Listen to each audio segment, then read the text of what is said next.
I'm standing here at Hostage Square in Tel Aviv as Israelis are waiting for the first 3 hostages to be released by Hamas in this latest ceasefire.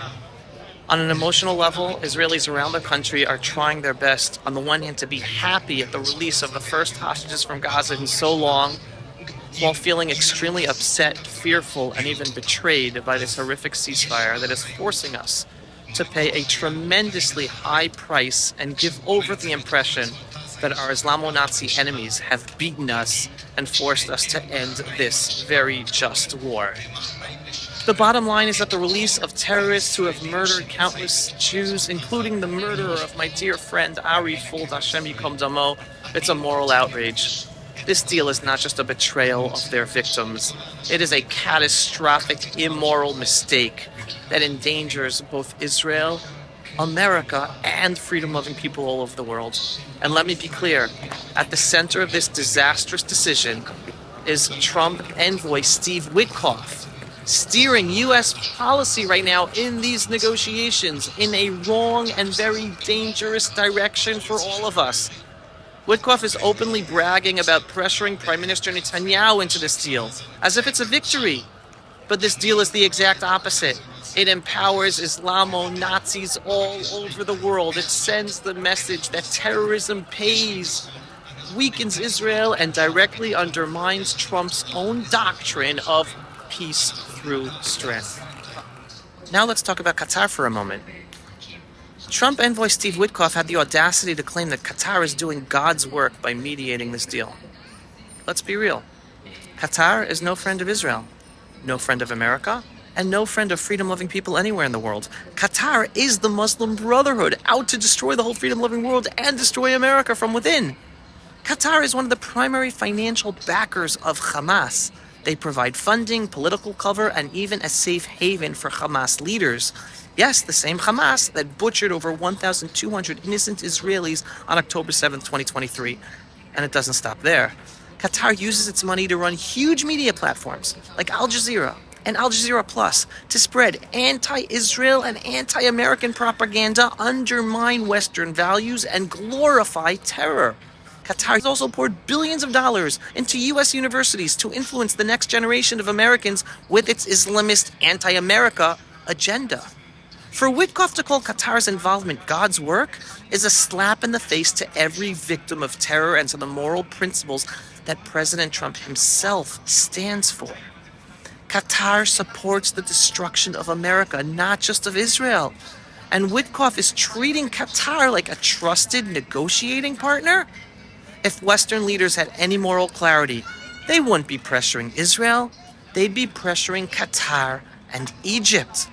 The United States holds immense leverage over both Qatar and Egypt. Egypt receives billions of dollars in U.S. aid. Qatar thrives on its international ties and ties to American and American businessmen. If America demanded action, these nations would force Hamas to release all the hostages unconditionally. Trump should be doing that, and Biden could have been doing that since October 8th. But instead, Israel is being forced to release terrorists, monsters, back into the public. This isn't peace through strength. This is appeasement, plain and simple. And let's not forget, every time Israel releases terrorists, it signals to our enemies that terror, murdering, kidnapping, raping works. It's a cycle that must end. These killers should not be bargaining chips. They should face the death penalty. Keeping them alive only emboldens groups like Hamas to strike again. They shouldn't be used and to sit in jail to then be released years later, and to even stop a war, a very just war. An end has to be put to this game, and the death penalty must be instituted in Israel to stop the charade from ever being done again. Now let's talk about the domestic hardship that pressured Netanyahu into this disastrous ceasefire. The Bring Them Home campaign. While the sentiment to free our hostages is universal, all Israelis want to free our hostages, the way this campaign was executed was a disaster. Instead of focusing on Hamas and its enablers, this campaign was turned into a tool to pressure the Israeli government.